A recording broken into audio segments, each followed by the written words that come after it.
Hi, I'm Aaron Roth, and I want to talk to you about some work that I've done with colleagues here at Penn, Alex and Scott, about resolving predictive multiplicity and thinking about individual probabilities.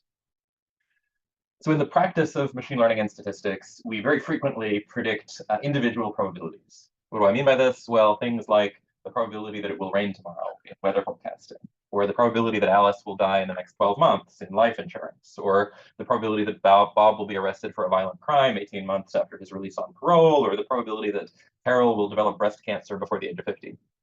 Things like this. These are events that occur only once, and so we don't have the luxury of observing repeated trials and measuring these things. Right? Tomorrow happens only once. Alice has but one life to live, and so on.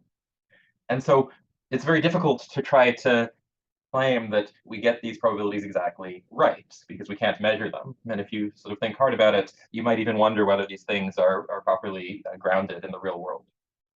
So this is something that philosophers of science worry about. It's also something that has come up in the fact literature under the name model multiplicity or predictive multiplicity. And I want to briefly give you sort of the perspective of both fields on this problem. So in the philosophy of science, this is very closely related to what is called the reference class problem. And to give you the classic introduction to the reference class problem, let me describe to you the case of United States versus Shinobi that has become sort of a traditional example in this area.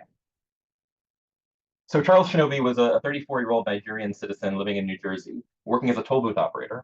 And he was caught at the airport at JFK with 103 balloons filled with heroin. And he was arrested and he was convicted. And although he hadn't been caught, from passport records, it was believed that he'd made 8 other drug smuggling trips. And the sentencing guidelines in this case required that the court estimate the total quantity of heroin smuggled across all of his trips, not just the trip he was caught on. Okay, but since he hadn't been caught for the 8 other trips, this hadn't been measured. And so what do you do? Well, a government statistician was tasked with producing an estimate, and he did what is perhaps a reasonable thing. He said, okay, well, what is relevant about Charles Shinobi? Well, he's a Nigerian drug smuggler apprehended at JFK between, some particular dates. These were the dates of his first and last trips. And so he said, okay, well, we've within these dates arrested other Nigerian drug smugglers at JFK. We know how much we know how much heroin they were smuggling. And so we'll just assume that Charles Shinobi was smuggling the average amount among all of the people in this reference class. Okay, so here, Nigerian drug smugglers apprehended at JFK is some reference class, but is it the right one? Why is it relevant that he was apprehended at JFK? Why is it relevant that he was Nigerian? There are other reference classes he was a member of, right? We could have compared him to drug smugglers of any nationality apprehended anywhere. We could have conditioned on other things. We could have looked at drug smugglers living in New Jersey apprehended at JFK. We could have looked at people who work as toll booth operators. These are all reference classes that Charles Shinobi is a member of. And yet, if we had computed this average by averaging over these other reference classes, we would have gotten different answers.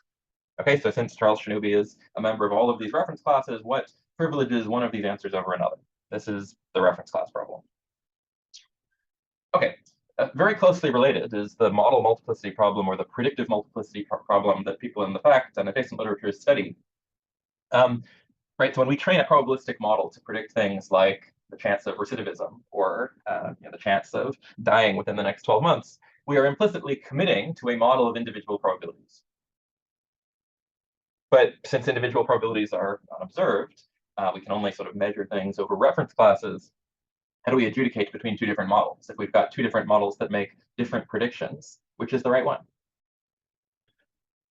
Now, one way of doing this is to measure accuracy, right? Over a large collection of people, we can measure the accuracy of these models in aggregate, and this has good foundations behind it. The true individual probabilities will in fact minimize squared error. So if you have 2 models and one is more accurate than the other, the less accurate model has been falsified. It cannot represent the true probabilities. But it can be that I've got 2 models that are equally accurate, neither one falsifies the other, and yet they make very different predictions on lots of people. This is sort of the model multiplicity problem or the predictive multiplicity problem. And again, we can ask, what should privilege one of the models over another? Okay.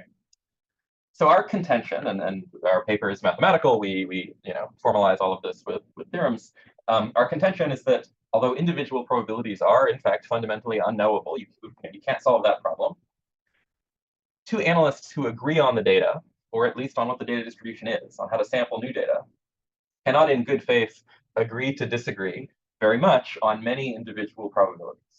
Okay, so in some sense, the punchline is something like the model multiplicity problem can't actually arise at scale in good faith. Okay, so here's the basic idea. And again, we formalize this all algorithmically and mathematically in the paper, but the idea is simple. Suppose you've got two models, F1 and F2, and they've got large disagreements on many people. There's a lot of people that these two models predict very different probabilities for. Well, let's look at their disagreement regions. There's the region A, on which it's the set of all people for which model 1 predicts a higher probability than model 2. And we've got region B, the set of all people for whom model 2 predicts a higher probability than model 1. Okay, since the two models disagree on many people, at least one of these regions has to contain a lot of people. It has to be big. But say it's model A, right? In region A, model 1 systematically predicts higher probabilities for the outcome than model 2. And since A is big, we can measure the propensity of the actual outcomes. So one of these models has to be wrong on region A in a way that we can measure and falsify from reasonable amounts of data, because A is big. That is to say, one of the models must have large statistical bias on one of these two large regions. And if we discover a region in which a model has large statistical bias, we can fix it.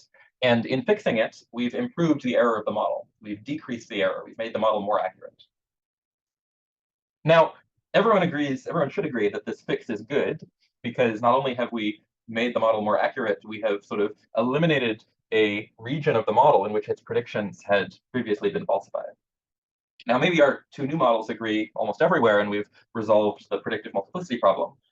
Or maybe they don't, in which case we can repeat this procedure. But because every step of this procedure decreases the error significantly, and the error can't go below 0, this process can't go on forever. It has to quickly halt at two models that we both agree are better than the original models, but that themselves agree almost everywhere. So the theorem that we get for our very simple algorithm is that there's a reconciliation procedure, a simple algorithm, such that if you feed into it any two models, then within a reasonable number of rounds, it'll spit out two new models that, number one, everyone agrees are better than the original models in that they are more accurate, they have lower error, and the models that are spit out are not empirically falsified on the reference classes S that we have identified over the course of the algorithm that have empirically falsified the original models. And these two new models agree on almost all of the individual probabilities they predict. That is, the model multiplicity problem has become very small. Okay, so everything here is efficient and constructive. We've got modest computational requirements, modest data requirements, and all of this is to say the quantitative degree of disagreement can be quickly driven to 0 with more data. Okay, so what's the upshot? Well, participants can have sort of maybe more fundamental disagreements, like what the data distribution even is, or what the data really are. But if participants agree on what the data is or how to sample from it, then severe versions of the predictive multiplicity problem cannot arise in good faith, because if you and I have competing models that make very different predictions, we can reconcile them, get models that we both agree are better, and agree almost everywhere.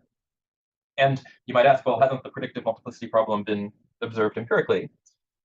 The answer is yes, if what you do is the traditional thing in machine learning, which is to find a model by minimizing error in some fixed class, then the model multiplicity problem can arise.